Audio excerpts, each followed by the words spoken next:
All right, welcome to the Perfectly Sane Show, episode 729. I am Chris, as always, joined by Tony. I just barely made it to the show, guys.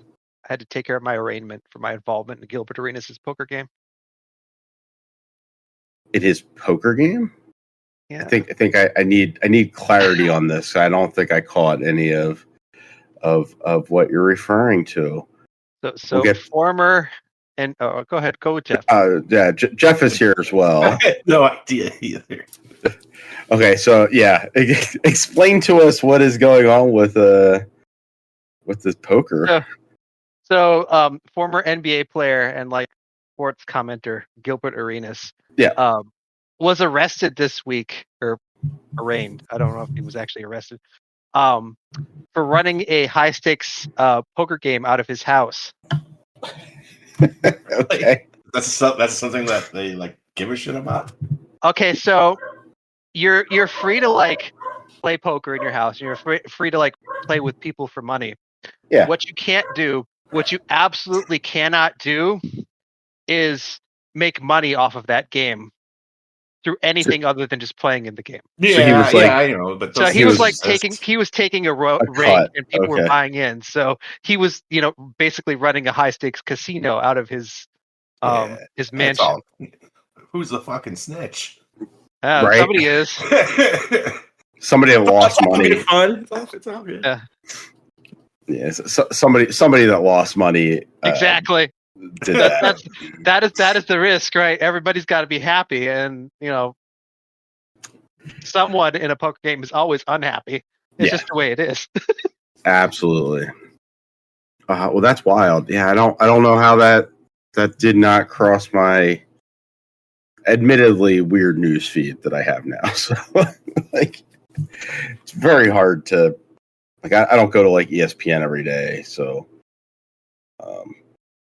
I get like weird news stories fed to me from the internet. Yeah. Played some games this week. Jeff finished Donkey Kong. How'd that go? It went good. I thought the ending was very, very long. Has anyone else got there yet? No, I think I am at the point. I think I'm at the boss fight that you said where you chase somebody around. Where you have to push them in the. Oh, I know what you're talking about. Yeah, like I finished the jungle level and the ice level, and then it's like go back to here. Yeah. And when you do that, then they're like the president of Voidco runs off, and like the chick's like, you should go after him. I'm like, I'm not gonna fight you because I don't get paid overtime or something like that. So I figured that's where I like saved it. So yeah, the ending is long, dude. Like just it's a lot, or it just takes a like long time. You're fighting again. Like you get in another fight, you're climbing a tower, you're doing this and this and that, and there's like points where if you die, you could be replaying like a significant chunk of that. And I struggled because it wasn't super easy. Like it's chaotic. There's a bunch of shit everywhere. It's easy to die. And so I was like, there's a few times I was just like, fuck it, dude. Like, should I just like watch the end of the game? Like, you know what I mean? Like, it's like I had my fun with it, but well, you know what I mean? Like, there's nothing else here except this annoying ass fucking long. Like, I looked up a video at one point of like someone doing it, and it took them. And then, so this is someone like not making any mistakes and like not dying, right? Right. And it took them like 40 minutes. Like that's how long the ending is. And there's no like save points, or it's like you start it and it's go until you finish. There are, but like like you could, like I said, you could have to replay significant portions of it. That sucks. Yeah. And yeah, there was some cool like surprises at the end. I think people are like overhyped, whatever, like the big, I'm sure which people are like, because like there are a few surprises at the end, but which are cool, especially if you're a Donkey Kong fan. There's some cool stuff for you. I mean, if you're a Mario fan too, I guess there is. But yeah, overall, really good game. I loved it. I don't see myself like running back through the levels to find everything because I didn't find that very fun when I was doing it. It's like I'm sure there's a billion bananas that I have not found, but it's just kind of like, all right, I found like all like a lot of the major ones in these levels, and so if I will probably at some point, not too far in the future, play the whole game again, but I don't see myself like trying to 100% the file that I have. Yeah, I think I'm like, I probably was never going to 100% it any either, but there's definitely like points. There's so many bananas. Yeah. There's so many fossils that it just becomes like, all right, I've done a lot in this area. Yeah. I think I'm just going to move on. Like, I don't need to do everything. And it's like the more interesting ones I've found, Like, yeah. But overall, hell of a game, and I hope that we get more from Nintendo this year besides this. I don't see a lot coming out that I'm like super excited for, but yeah, I mean, I guess it's but they still haven't announced when Metroid's coming, right? Like, if it's coming. They did say it's this year though, didn't they? Or am I like, is that wishful? I thought they had said 2025 or yeah, I thought so too. But like we're moving into August, and they announced Pokemon for October, or November. I think it was November. So no, maybe October. Like, they have something for every month, right? That's like the thing. There's like a Kirby game, maybe 2 Kirby games. Like, did you see that they're doing the last Kirby game that like I think we both really liked? That they're doing a Switch 2 edition. They're adding like, and it's getting like the DLC. Yeah. I think I'll be replaying that. Like, I really liked that game. Yeah, that game's fun. I'll probably replay that one as well. So it's like I don't know where Metroid fits in, but there's nothing like Metroid would be the other big game. You could slot it anywhere though, because it's like counter programming to anything else that they have. Like you could have it come out the same month as Pokemon. I don't think they're gonna affect each other's numbers too much. So hopefully, it is worrying though. Like the end of the year should be coming into shape at this point. We're hitting August, and it's like, okay, if it's coming this year, and it kind of is.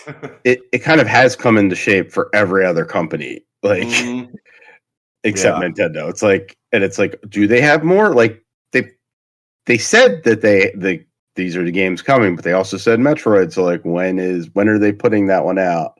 Yeah, and like the third party stuff is a little spotty. Like based on a direct today, I was like, there wasn't much there that I was like, oh yeah, hell yeah. Yeah, we'll get to the direct. It's maybe not great for the Switch 2 outside of Nintendo stuff, but which is weird. It's like I am like desperate because like I just love the system so much. It's all I play now. Like I haven't played a game on Xbox since, except for like Tony Hawk, and I haven't played much of that. So. Well, now you got time. I guess, but like I'm gonna keep finding stuff to play on the Switch. I think like you know what I think I've been thinking about is 1,000 Year Door after Dragon Quest. Okay. Tony, did you get a chance to play any Bonanza? I have not, because as Jeff had said, the ending is very long, and my kids were at the ending on Monday. Oh, okay. Still at the ending today. See, they're backing me up here. It's pretty, it's a pain in the ass. Yeah. I'm just like, I'm playing a little bit of Donkey Kong almost every day, but I'm not like rushing through it. So I'll probably still be playing it at the end of August. You're like it's a massive game. Yeah, you have a ways to go. So because there's 1,600 levels. Like there's like sub levels. Like there's like sub level 1,600 or something like that, or 16. And I'm on like sub level 800 or something, like maybe halfway. So we'll probably be talking much more about Donkey Kong over the next little bit. But Tony, you've been warming it up. I have. Which Total War is this? Still Attila or something else? So I finished Attila earlier this week. It's kind of funny how hard I was talking about last time. How hard that game is. What you realize there's like a tipping point, and like you're like finally like get over the hump and start fighting back, and they realize that it was just as hard for your opponents as it was for you, and if you like had built up enough, you just run right over top of them. So like I went from like at the very edge of my seat, not being able to do anything, to just running over the entire map like really quickly. So I finished Attila. And what am I going to play next? Let's play different Total War games. So I moved on to Total War 3 Kingdoms. Okay. Which I hadn't really played a ton of. I think I'd only played through the campaign like one time. But I picked up all the DLC and everything on Steam sale. So I figured I'd give it another shot. It is so fun, but it is also so much more brutal than all the other Total War games. I'm like fighting battles where everyone dies. on both sides. Mm-hmm. It's a really different kind of Total War game, though. So like, there are heroes in the game. So basically, instead of like having a general raise an army, you have like these heroes, and you bring like 3 heroes together, and each one comes with their own like retinue of soldiers. Okay. Which is a really cool mechanic, and I'm desperately hoping that there's a bunch of rumors about they're going to announce a new Total War game in December. I'm really hoping it's Medieval 3, and they bring this like retinue idea back in like the medieval era, with like dukes coming in with their like soldiers and everything. That'd be really, really super cool. Anyway, so you have these heroes. They're putting together their armies, and you go off and you fight. And the battles look like normal Total War, except that these heroes are like gods on the field. And they're like massacring the people in front of them. They can also fight like duels with the other heroes, which kind of look like if you've seen the movie Troy. Yes, with Brad Pitt.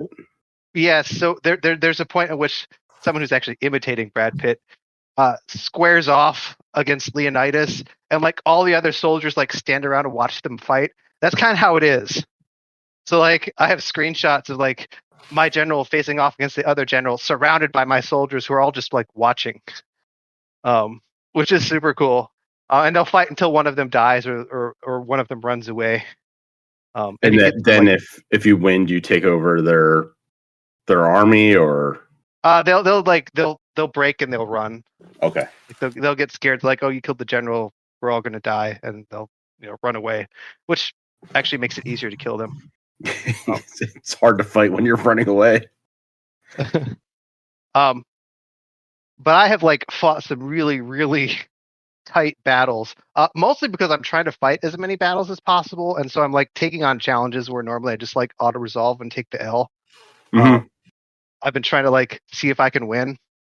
So there's been a few battles where I've had like a farm town garrison fighting off against like an elite enemy army, and trying to come up with strategies to actually win in that situation. So like the game gives you deployables in battle too. So like it can be like an archer tower, or like little spikes that will spear cavalrymen if they run through. But one of the deployables is oil. So like I'm sitting there with my little garrison and this oil field, and I put the oil like right in the middle of the town gate, and I set all of my troops up like right on the other side of the gate. So the enemy just charged right through there, and I just light the entire gate on fire. I just watched them burn. And so I actually ended up winning that battle. There was another battle where I was attacking the town, and the enemy had done the same thing, except I stopped right outside of the gate and started shooting them. So they charged at me, and I lit their own oil on. I did the reverse, but that seems like not something that would happen in a real battle. Like no, where they would, let's run over our oil field to get at the enemy, and shit, they use it against us. Yes. Oops. But I've had some crazy. I had one battle where there were like 4,000 troops. Like it was like 2,000 versus 2,000, and I fought to a standstill where I had 8 guys left, and they were the only 8 guys left on either side. I had another one earlier today, which ended up being a draw. I didn't know there were draws in Total War. This is my first one ever. But the enemy was down to their last guy, who was one of the hero units. Mm-hmm. And it was the same situation. It was like a garrison town attacked by an elite army, and I had like managed to fight them into this situation where I had 1 unit left. It was like 66 peasant swordsmen against this elite general, who was wounded to the point where they wouldn't commit him to fight my guys, and so my troops are just standing there while the timer. There's a 1-hour timer on the battles, while the timer just ticked down, and we just stared at each other. You could speed up the clock. I didn't like sit there for an hour and wait for the battle. Right. Yeah. You just like kind of fast forwarded a little bit. Yeah. It's just kind of funny how it ended up being a draw. Although I did have a lot more guys left. I could have chanced it. I could have tried to win, but if it was my last unit, if they'd run, I'd have lost the town. Right. But it's fun. I've declared myself emperor, but so did 2 other people. So I have a lot of work to do. And Three Kingdoms is China, right? It's China around 200 CE. So, okay. The real period. The heroes are actual people who existed in real life. Mm-hmm. You can actually turn off the hero mode so that the heroes are like the generals in the other game, and they come with like little retinue units instead of being like God. And then you have to deploy them more traditionally. Got it. But I kind of went with the. I don't know. I've never actually played Three Kingdoms the other way. I've never turned it off. It's kind of flavorful and cool. It makes it different from the other Total War games. Yeah, it's just like something different to go with. So it's a neat mechanic to add in. Yeah, I think I might keep going with the Total War after this too, because I've been looking at. I played through Total War Pharaoh a couple of years ago. Mm-hmm. 2 years ago. I really didn't love that one. I was not a fan. They actually re-released the game as Total War Pharaoh Dynasties, and they like changed all of the mechanics and made it better. So that could be cool. Give that a shot after I'm done conquering China. Fun. Go take over Egypt and Northern Africa. Yeah. The other thing is like the game has like 2 really distinct components. There's like an Egyptian part of the campaign, and then there's like a Hittite part. Okay. Might try the other part this time. I've been Pharaoh. Maybe I should be something else. I don't know what the other thing is called. Neat. Jeff, you play anything else this week? A whole bunch of little game called Dragon Quest 11. Mm-hmm. Echoes of an Elusive Age Definitive Edition. That is a long title. It is a mouthful. It's a game that I'm like liking more and more as I get further into it, and you get more party members and and abilities and new like you get like a lot of times you level up, you're getting new spells that you could use. I finally got a sword. I like stopped on a random island, which I haven't done a whole lot of, just like, hey, go like explore, see what you find. Stopped on a random island. I found a sword that every time you attack in a battle, it does 2 attacks. So it's like I think I'm going to be having this sword for like the rest of the game, unless I find a stronger one that does the same thing. Yeah, that's cool. I got hung up on a boss fight with a giant squid. I was like stuck there for like a whole day, like banging my head against the wall, trying different things. I did a little bit of grinding, and then finally found the right combination of party members. Like, so I was like changing up my party, and then I actually started using the tactics, which basically that just means like on default in your party you only control you, and you let your other party members just do their shit. Right. Yeah. But I switched it to like I'm controlling everybody, so I was just like, strategizing at every point in the battle and made it through. So that showed me that the combat could even be a little deeper than it seemed at first. I should see if that's that's how Dragon Quest III the remake is, like, where I'm only controlling my player. I do wonder if there's like a setting I could flip off, because like it does make it can make it harder at times where like you don't have control over what your like other if you're party members are doing. If you're in a sticky situation, like you need to like, because they could do something stupid, they usually don't. They usually are pretty fine, but like there could be a situation where it's like, hey, you need to heal the party and not attack this turn, and they don't do that, and that like will fuck you over. I'm back to like letting them do their thing because I'm kind of rolling over shit again, but it was cool that I got to a battle where I actually had to like try. You're like, let me figure this out and use everybody's abilities. Yeah, and then starting to learn what the other people's abilities actually are instead of just letting them do it. Key thing that I got was like I swapped this one guy into my party and then I like went through a skill tree and found he had a thing that like heals everybody for 70 HP at once. I was like, between him and another guy that does could heal, and I think 3 out of 4 of us now can resurrect party members. So like I'm feeling pretty good. And I do feel like I'm like deep in the game, like towards the final area. But it shows that I have 30 hours played, and if you look on like how long to beat, it's like 57 hours. So I think it might be one of those things where like you think it's the end, and you open up a whole like like Link to the Past. Do you remember the first time playing that, where you're like you think you're heading to the end, like and a few dungeons in, and it's like world. it's like here's 7 more dungeons. So like I'm expecting something like that to happen. But boy, man, like.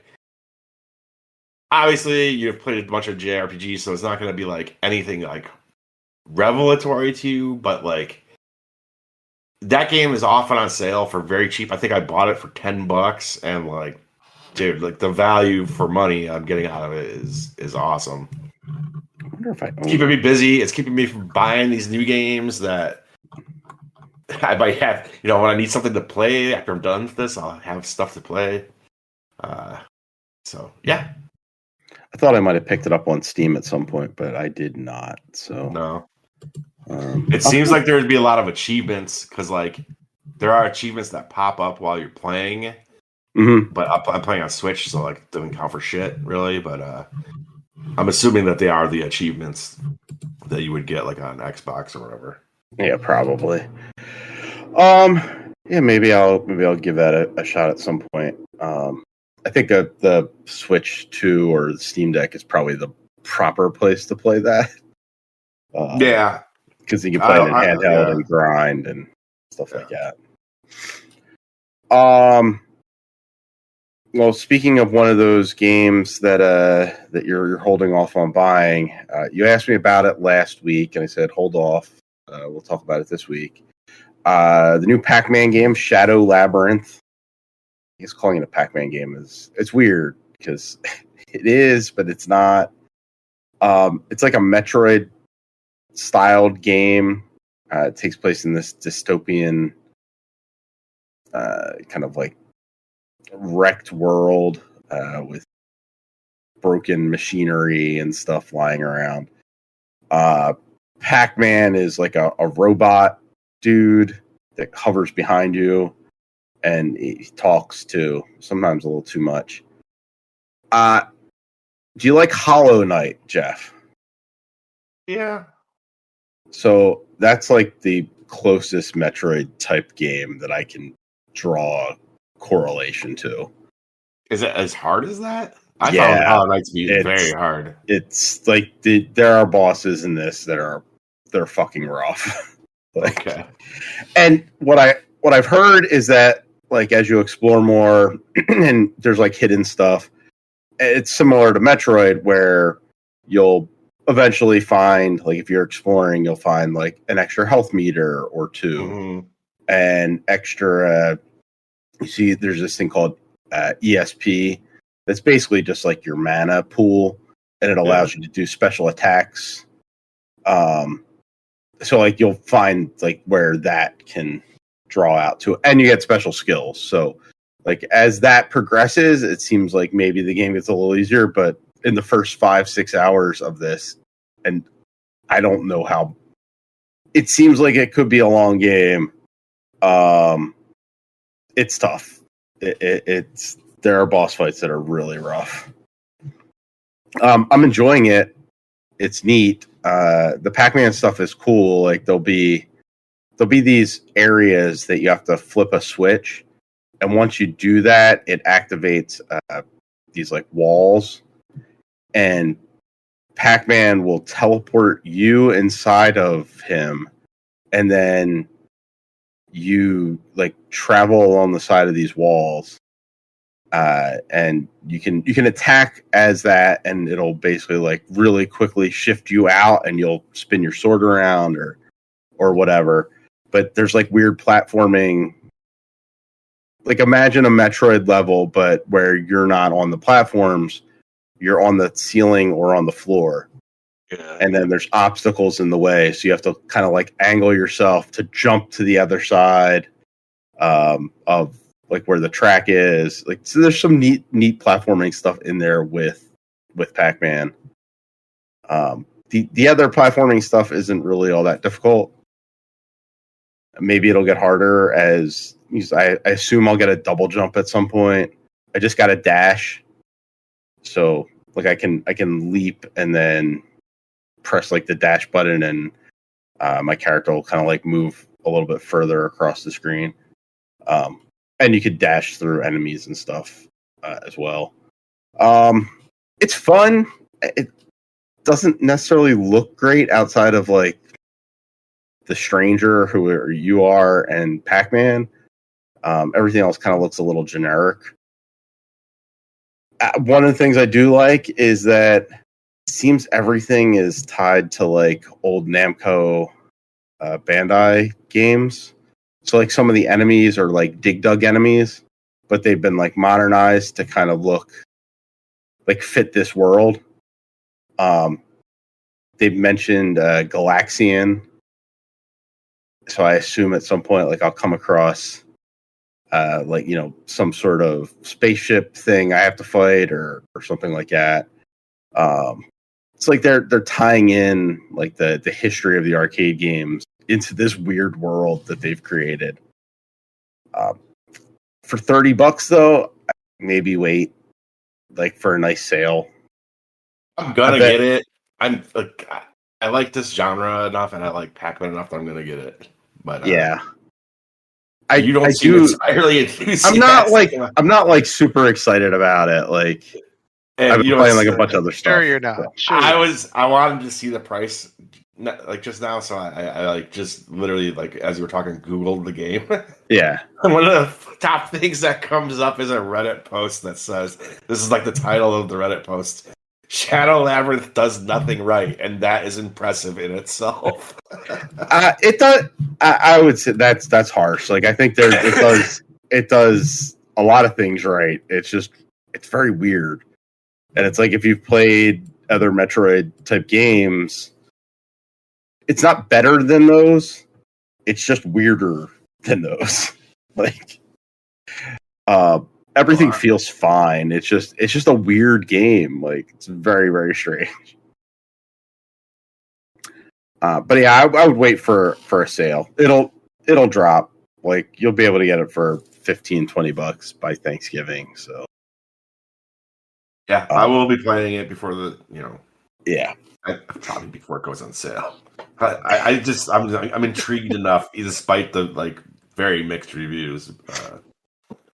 like I like it, and supposedly there is something where it get like you play a little bit more like actual Pac-Man, like where one of the reviews I read said there's something akin to like Pac-Man Championship Edition 3, just like blended in here somewhere. Yeah, that's what I figured there would be stuff like that too. Yeah, I have not come across that in like the 5-6 hours I played, so it's like I would love that, right? That's what I'm looking for. Otherwise, it's a decent Metroid game. Some hard bosses in combat. It's good enough. But for like most people, I think I would say wait. I'll try. Yeah. Tony, do you play anything else this week besides Total War? No, just a lot of Total War. So much Total War. I've finished Assassin's Creed Shadows today. Yes. Tell it. It took me like 50 hours. It's a little bit shorter than Valhalla, which I think I also put 50 hours in, and I don't think I was halfway through that game. Like, I think I spent 60 hours in Odyssey. Yeah. So I want to say Valhalla was like 80 hours. It's so long. Valhalla is long, and that's like I think that might be the only one I've actually beaten. I just dug it so much that it's great, but I did not finish it. I did not. Yeah. I think about every once in a while going back to playing it again. You'd have to like if it's been like long enough for me, I'd have to restart. Yeah. So it's like there's no way. Yeah, I don't know where. Like I know where I'm at in it, but it's like, and the game, probably plays exactly like Shadows does. It's just weird. All these new ones does, but yeah, jumping back in like the story wise, it's going to be weird. Yeah, and like because that one you're trying to build up this whole village. Yeah, and so go ahead. This one is we should all play it. I really liked it. Tony liked it. It's on the top of my list right now, Jeff. It is on sale currently on Xbox, but you should get it and play it. Not deep enough though. It'll be deeper. Yeah, it was like I think it's like $53 right now. I'm like, no. What you do is you get Ubi Plus because I guess the whole thing for like $18. That's what I did. True, and if you want to do that, I would wait till September, maybe like mid to late September, I think, because the DLC it'll be coming out for that as well. And with Ubisoft Plus, you get the DLC, you get everything. It's like whatever their ultimate version of the game is. You would just get it immediately.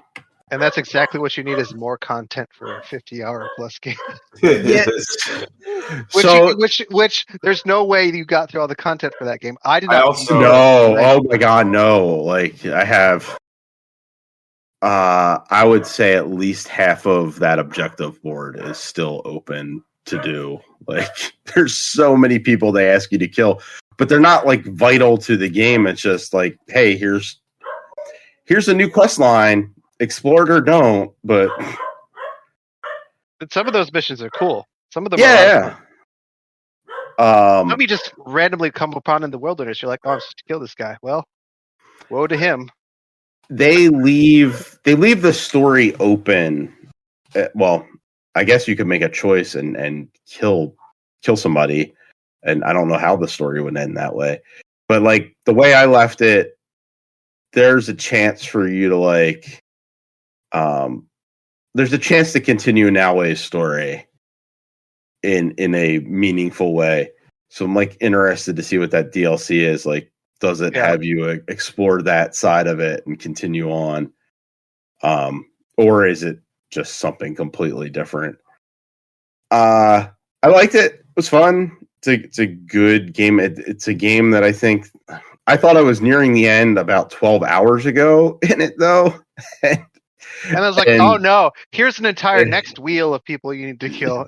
They give you, so that's when they introduced the Templars. It's like right towards the end of the game, and it's like, oh, you got to go kill all these motherfuckers too. And there's like 6 more hours of content that you got to chase off, and for Yasuke, and Naoe has her own like whole set of quests to go do. And what's weird is the game.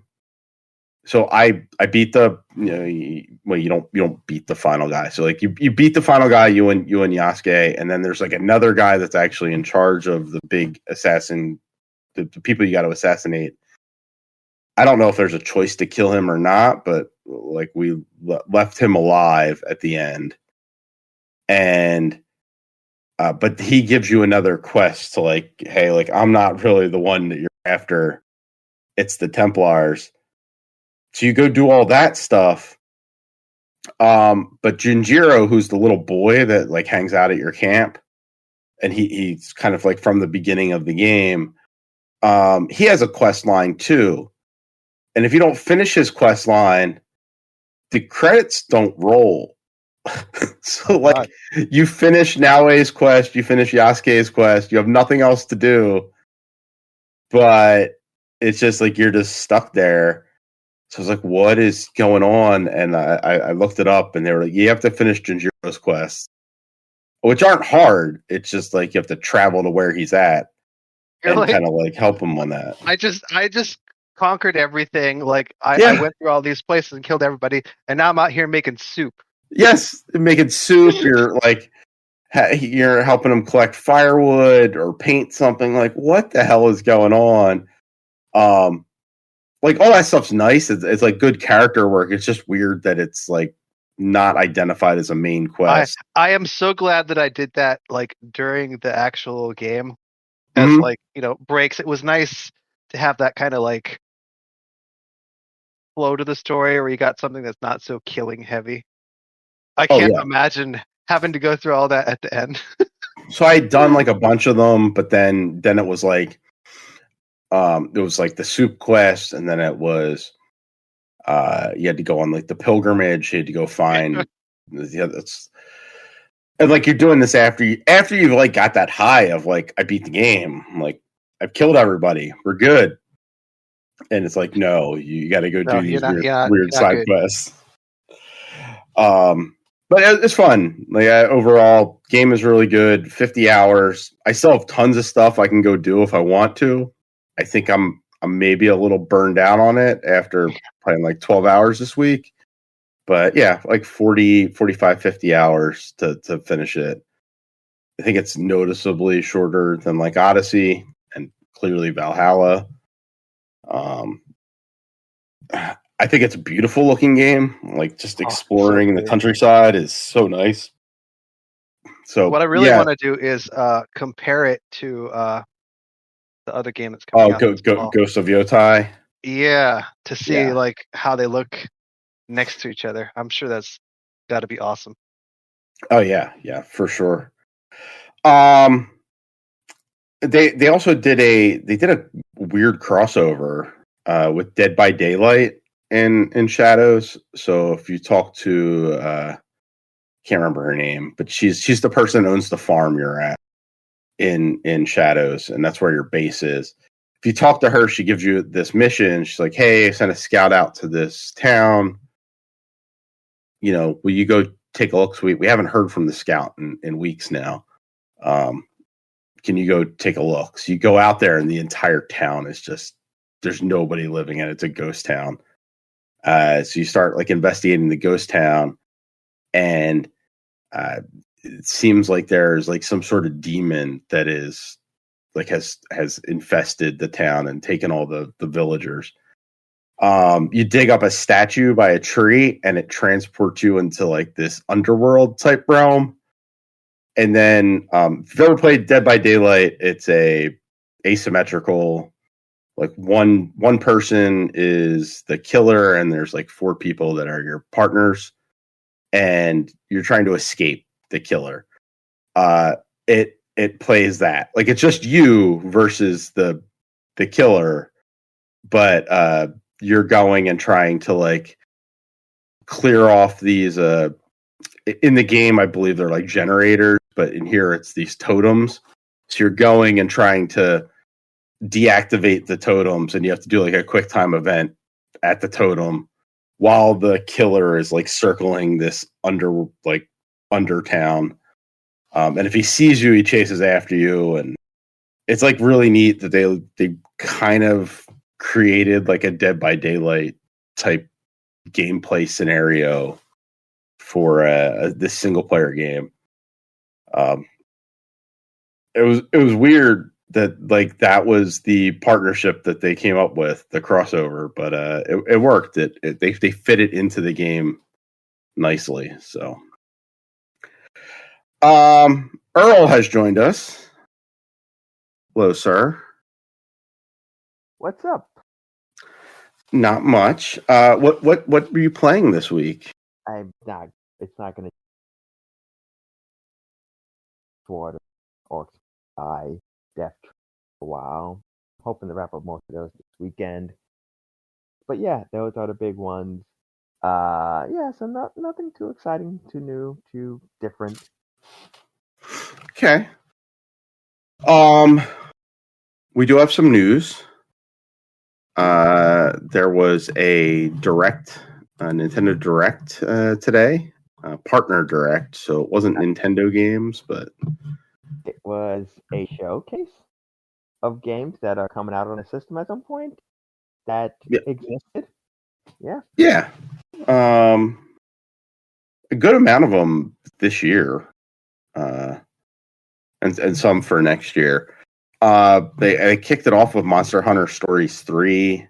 That's coming next year. Also, that was announced for basically everything else as well.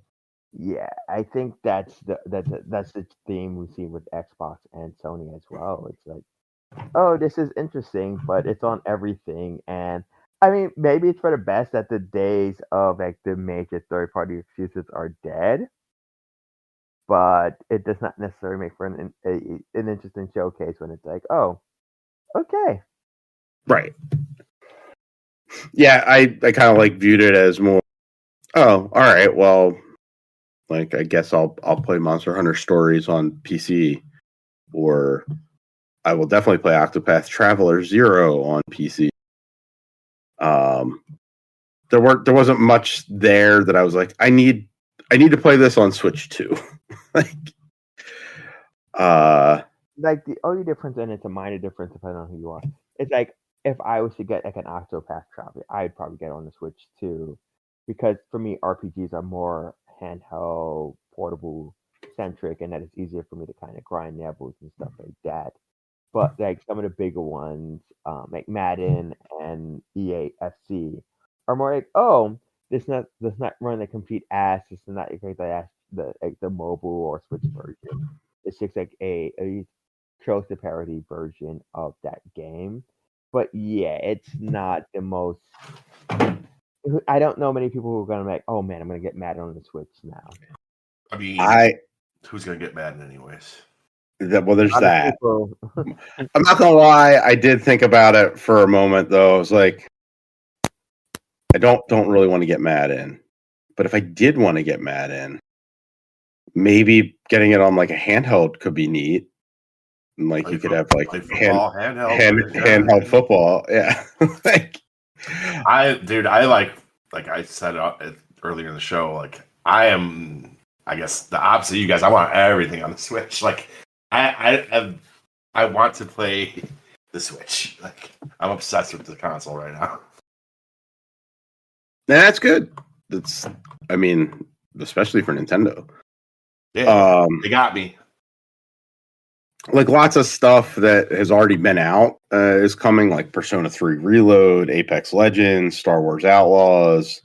All that stuff's coming to Switch later this year. Which again, yeah. I think the thing I said when I finished it is that the rollout of the Switch, and we've talked about this before, it feels such fascinating in that it feels like we are a system that is 3 or 4 years into its lifespan, where like these are. I'm not going to discourage them. Everybody has their taste. These are like a lot of really good, interesting games. In that, oh, I have a system what can I get to fill out the library versus this is the first year I need a bunch of I need games that define the system for me. Like Monster Hunter Stories is I mean I think more than the Monster Hunter itself, the Monster Hunter Stories are very you know, tangential or related to Nintendo because the first two are 3DS games. Like I do think like you know like they feel like Switch games and that like it's Nintendo lineage that happens to be expanded outwards. Yep. But they are not the core Monster Hunter game. They are not the Monster Hunter experience people we look for. So they're not big games. I would say Octopath Traveler is a Nintendo game, and like the first two were 3DS titles as well. And it feels like that, but they're not necessarily big RPGs.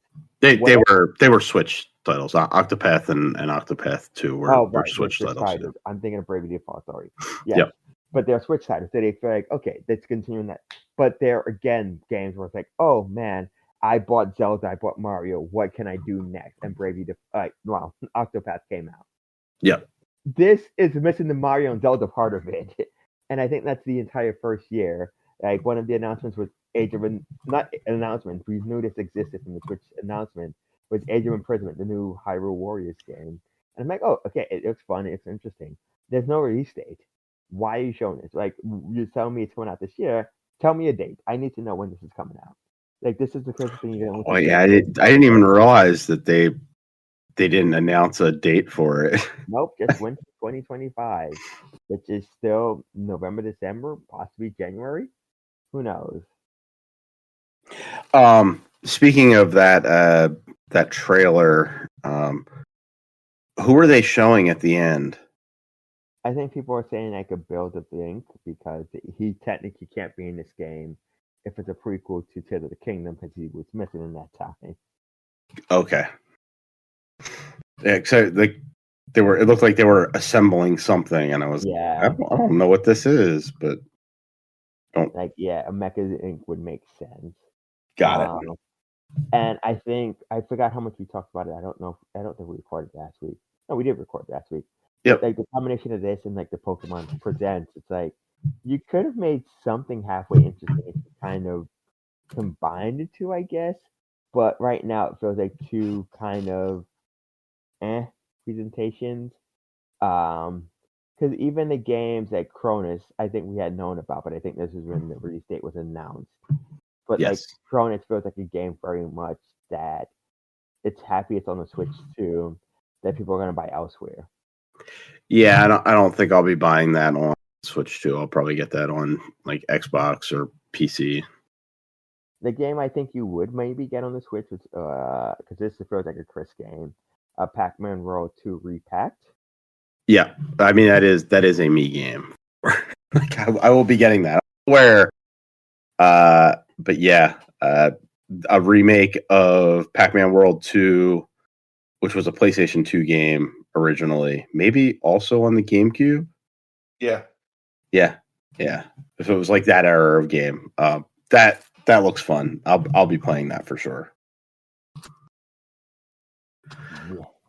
The other one that I found interesting, I don't caught it. It was right at the end, right before Octopath Traveler 0, and I watched it after this was live, so I'd heard somebody already mention Octopath Traveler 0, and when it got there, they're showing this HD 2D game, and I didn't catch the name of it at first. Maybe they didn't reveal it till the end. They didn't. A lot of people thought it was Octopath.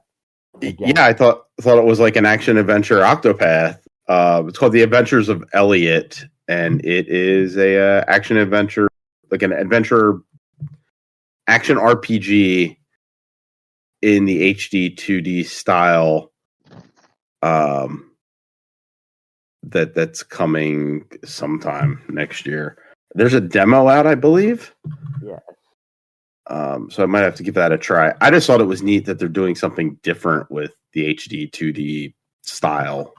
And it was very funny to see a lot of people kind of go on about it because so many people were like, oh, it's Octopath, but they're doing it in action RPG now. And then being like, no, this is a brand new game, and here's Octopath afterwards. Yeah. It actually the trailer for the Adventures of Elliot gave me a lot of Final Fantasy Mystic Quest vibes. But we'll see how that one is. I think that's a neat idea to do something in a different kind of style, different gameplay style. So, like you've worked on the actual style of like the HD 2D. Like let's do something besides turn based. And like yes, it is potential, but I do know some people are also like, are we over HD 2D? So it's still beautiful. Like it still looks great. We'll see how the Adventures of Elliot.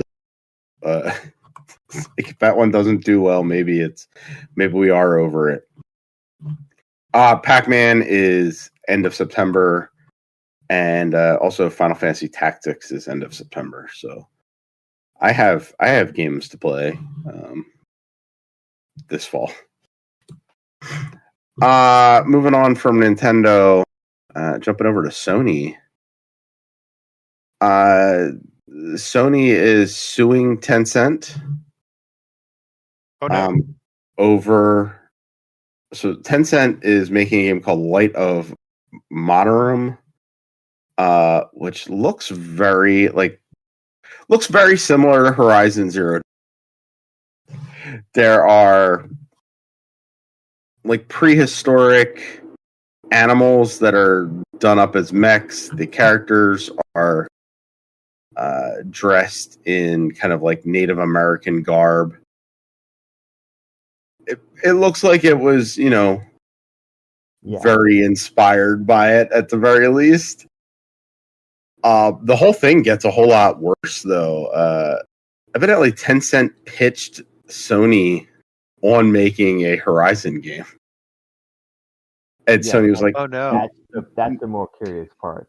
Yeah, and Sony was kind of like, "Nah, how about not?" If you look at the link that I included in the text channel here, Sony has put together pictures of Horizon and pictures from Light of Monitorum, and they are like, it's kind of damning how close it looks. Like, it's really bad. Like there's the animals from Horizon, and there's kind of like the exact replica of them in this Tencent game. It's kind of crazy, and they are looking for one. They're trying to shut down Light of Monitorum, whatever it's called, completely, and they are looking for damages of up to $150,000 per infringement. Ooh. Of their IP on there. wow." When I first heard of it, I was like, this kind of sounds a little bit like Palworld, right? Like the Palworld Nintendo thing. But now looking at it, it's like way worse. Palworld's at least something different. Like the game is different. Like Yeah. This looks like a. It looks like a DLC. Yeah, very much. Creatures look very similar. They move very similar. It's a very similar kind of like techno futuristic, but somehow prehistoric aesthetic. Yep. That is such a very distinct style. Yeah. It's pretty wild. So Like- that was interesting. Go ahead, Tom. Like the Palworld Nintendo one, like there were definitely a lot of similarities, and I think in the lawsuit all those similarities got removed. Like they literally, like Palworld was not that similar. Like here the similarities seem to be core to the actual game. Oh yeah, absolutely. So did Palworld did they remove the like throwing of the ball to capture? Yeah, it's got the throwing. It's not, the capturing is fine. It's the having the ball to launch your creature. Oh, so throwing the ball out to have your creature come out. Yes, that was what they were. Huh. Yeah, and there's a few other like really minor things that Nintendo had copyrighted, like along those lines. And so you could still go out, like, if you were to play Power World today, that you'd still catch creatures the same way. You make the little balls, you throw them at them, you catch them. But throwing out a ball to launch your pal is too much. Got it.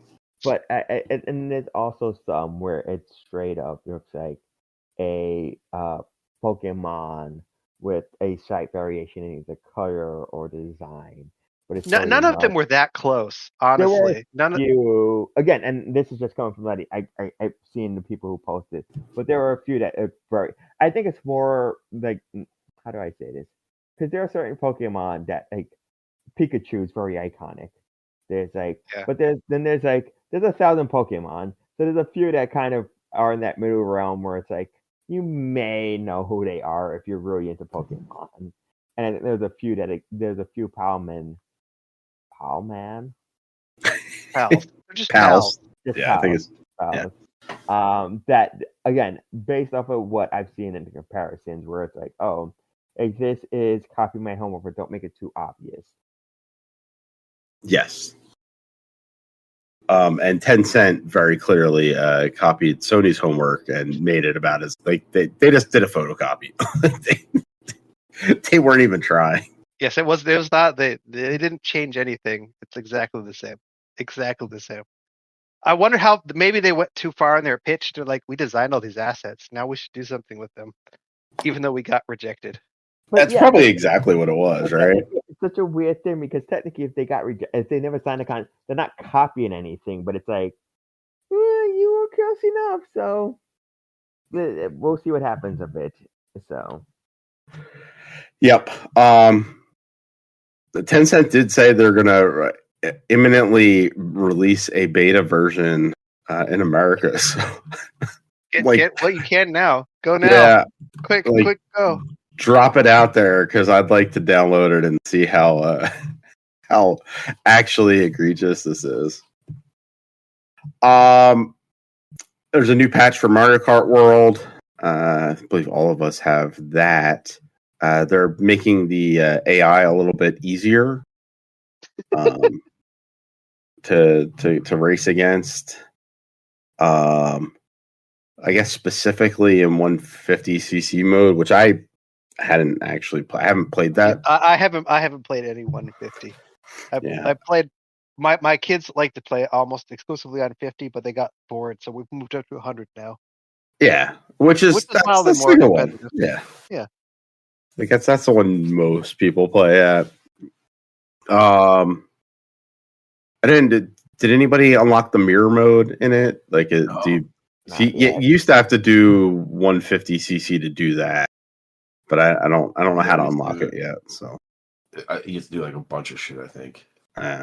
Then, I mean, I'll be playing it for the next decade, so at some point I'll unlock mirror mode. They also adjusted some settings, I guess, so that what they call the intermission races won't show up as much. You'll get more 3-lap races in the voting. I was gonna say, I think it's more the opposite. Like, more 3 race apps will show up versus.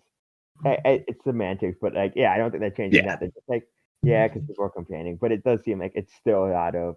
And again, I like those. I like those those straightaways, but some people. I think the biggest thing for me, and this is a very minor but not minor thing, is that you can now view more than the first place player in Knockout Tour, because that was kind of annoying. Is like if you were knocked out, you could only see the first place player. If you're playing with your friends, you want to see who's just around, where are you? If you're not in first, I'm just watching random strangers or whatever. So like, I'm happy that they've done that. Yeah, I don't want to watch a random stranger. Like if I'm racing Jeff and I get knocked out, I'd rather watch Jeff than some rando. What was the very first thing you guys said about this update? What CC do you guys play on? Normally play on 100. Really? Yeah, I don't like that's just when people come over, they just pick the middle one, like the standard one. That's not I allowed play by in this myself. house. I play by 150. Yeah, it's Like my 150. kids would lose their mind, absolutely lose their mind if we play at 150. They're like they can't keep their carts on their track. Yeah, well, you get there's like no help either, and the AI is pretty. It's pretty rubber bandy in Mario Kart to begin with, and it ain't shit compared to the players you'll see online, bro. Oh no, they're fucking insane. It's it is like that's like practice at best. I thought I've always played 150. Like if you're at my house, we're playing 150. I ain't fucking around with anything else. Anything else feels too slow. Yeah. What was that like? What were you guys talking about in regards to the update about that? They made the AI a little bit easier, or well, I don't know how much easier, but no, they're pretty aggressive. I mean, they're pretty aggressive in 150cc, but again, it's like that ain't shit. So the update here just says they made computer weaker in everything other than battle. So how much weaker, nobody knows, but they're saying that in all modes except for battle mode, it's the computer is a little bit weaker. I kind of liked how they had it, but I guess we'll see what I think. Yeah. I mean, mostly they just play with people. Like when I'm not racing the computer all that often by myself anymore. So, yep. So there's that. And Tony just dropped another news story in. Atari bought Thunderful, which you guys may know as the studio behind the SteamWorld games. So like SteamWorld Build and Dig and what's the other one? Quest? Yes. So yeah, they bought them. They've also done other games as well, but I think that's the one most people would know of. Atari's been quietly buying up some stuff. They bought Digital Eclipse, I believe, last year or the year before. They bought Night Dive Studios, who is a big port studio, right? Yep, they've been making a lot of. They're kind of like what's the Sony one that does the remakes? Why did I want to say Pure, but it's not Pure. But I know you're talking. Is it Bluepoint? No. Bluepoint, yes. I believe that's the one because they're the ones that did.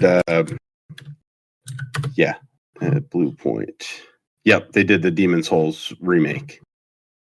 And they did the Uncharted collection, and so like that type of stuff. So yeah, that's what Night Dive is. They've kind of been doing a lot of like remakes and stuff. So, I guess Thunderful was in trouble, so they basically bought all of it. They bought 82% of it, for the low price of $5.19 million. So that's all under the Atari brand now. So my Atari stock is going to go up. I think like I don't know how much stock you have, Jeff, and I don't know exactly. I don't know how well they've been doing, but I really like the moves that Atari's been making. Do you know what their stock like? I don't know, symbol or whatever, like what it is? No, it's Pong. Oh, that's awesome. That's awesome. That's neat. Tony, you just dropped a new news story in. What do you got here? Microsoft announced financial numbers for how much money they've made off of Game Pass. Almost $5 billion in revenue in the last fiscal year. It's a lot of money. Yeah. It's sort of like right after they announced they're letting a bunch of people go, they released it. Doing great. Wildly profitable. As is Microsoft. So you should own Microsoft stock, not Atari stock. I think I saw today too that they're worth over $1 trillion. Yeah. As they're like laying off all these people. Yeah, it's nice to see that Game Pass is making money though, because yeah. I sometimes worry, like I it just worry just that seems they're like gonna so back easy to off get of all it. these games for free. Yeah, exactly. Yeah. Especially because they tend to back off stuff like the movie store and like Yeah. they just drop stuff. Zune, like I have been waiting like for them to like looking like, oh, should we have Xbox? What do they do for us? But this stuff is good news. We want Game Pass to continue. It's the best thing in gaming.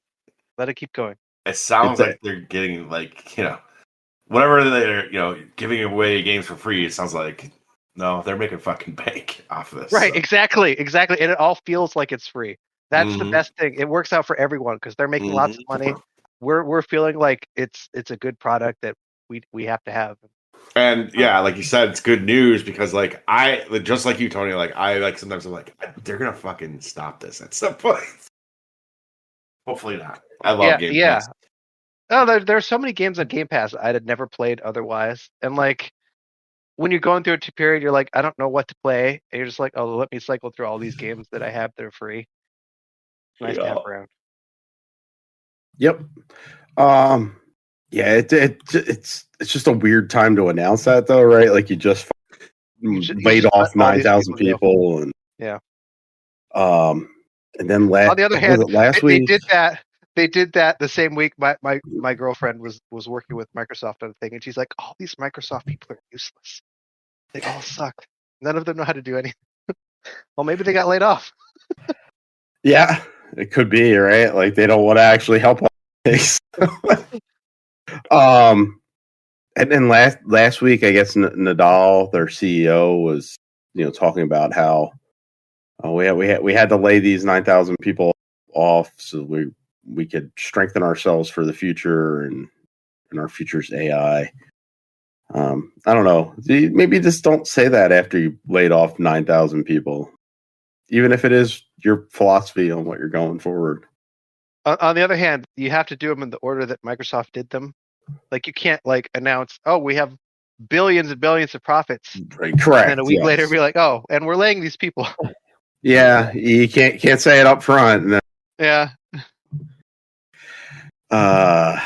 You can't win either way. So, all right. Well, that's the news. Unless Earl has anything else that we missed. Nothing's catching my eye really. I'm sure we will start wrapping up and like, oh, we forgot about X, Y, and Z. Always. Quick, Federal's Mike, quick. Before we do wrap up, though, Earl, I think you've already seen it. Jeff watched it last week, and I watched it today. The Until Dawn movie. How come you don't care if I watch it, Chris? You don't like horror films, Tony. I don't. You're good, Tony. Trust me. I'm good. Yeah. That is fair. Yeah, I mean, we will watch it at some again. Oh no. We'll revisit it. But. Technically speaking, if the three of us watch it, we can also just do that now. Sure. If Tony doesn't ever want to watch it, we just get it out of the way. Right. I give it an F. All right, go. Yeah. F. I don't know if I go F, but what did you guys think of Until Dawn? I thought it sucked. Okay. I mean, it's not. It is not the. There, I know, but it's just. I don't know, dude. Come on. It's not the. It's certainly not the game. Like it has nothing to do with outside of like there being Wendigos. The game is not at all. Yeah. I didn't hate it.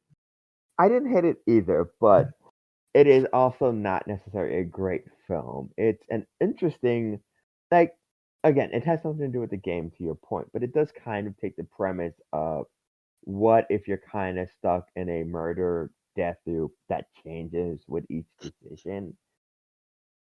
Yeah, it's more like they took the premise.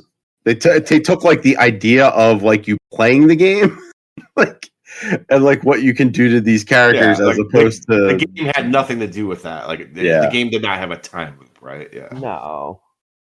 But the other thing I would say, and I think this is why I would not make it, is that it does that but then it kind of cheats, and this is like the 15th time we've gone through, but we've already shown you 3.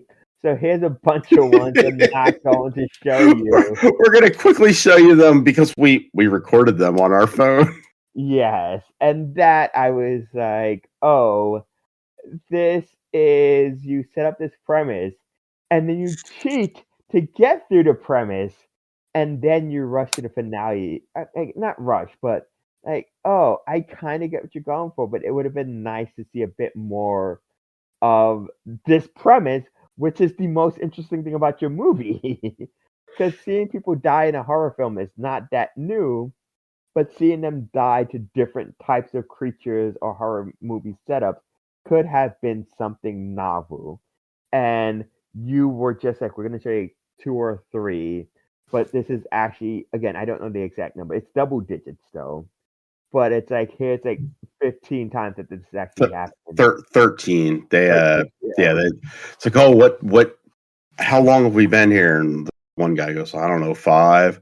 And then the one girl goes, no, it's been 13. Go check the book. And they read it off. And I guess 13 is the number. Like, if you go past 13, like, you're stuck there. So, right, nobody's ever made it past it. Because, that was another twist. It's like, one of, like, I think they were looking for somebody's sister, and his sister turned out to be one of the creatures. Yep. And then spoilers. I mean, it is a new movie, so I do feel it's also like, oh, we're also gonna tie it in Aji to the game at the end, and here's Rami Malek in a, not even a picture of him. It's a picture of him from the game. Oh, on the board. Yeah. Yeah. Okay. So weird. But yeah, I don't think I'd go F. I would probably be going like C. Yeah, I think I'm at C. Jeff, where are you at? As a premise, like, just looking at it as a movie.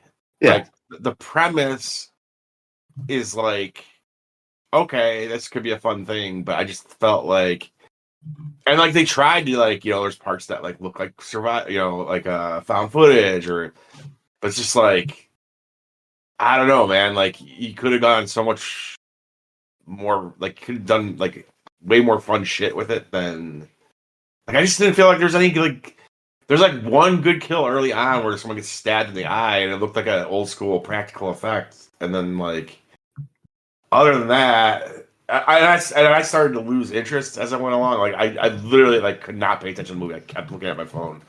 I think this is, like, super, like, mediocre, lame.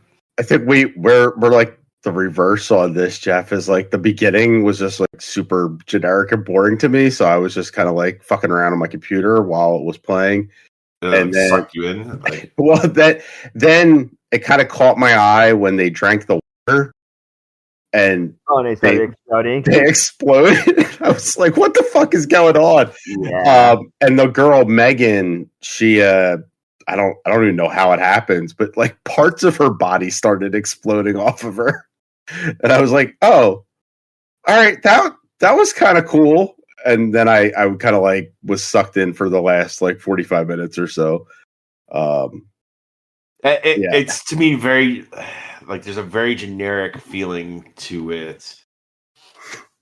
And it's like bad Groundhog's Day, like, yeah, and just kind of not for me. Thing is because, like, we've had legit horror Groundhog's Day with something like Happy Death Day, where it's like you can, which I also hate. Really, I don't like that. I don't think I like that director. I adore that movie so much. I'd say like D+ for this, or do we do pluses and minuses, or is it just 2? Like D tier? We have S+ for some reason. I'm not sure why. I think because that's how video games go. Because it's supposed to be S plus A, B, C, D. Yeah, F. For some reason I have it classed as S+, S, A, B, C, D, F, but we don't have anything in S+ or S. No, so I don't think it. Whatever. It's D. Okay. I give it D. You know what's funny? is that like I heard, I went in like very open minded about it because I'd heard people who like don't even play video games. They're like, oh, it was an okay horror movie. It was fine. And I was like, okay, let's see. And then like I don't know. I literally could not pay attention to it. Like it was that like uninteresting to me after a while. All right, I'm gonna give it a C. And I think it's better than like Wing Commander and Double Dragon and Street Fighter. There were some interesting scenes in it. Sure. Yeah.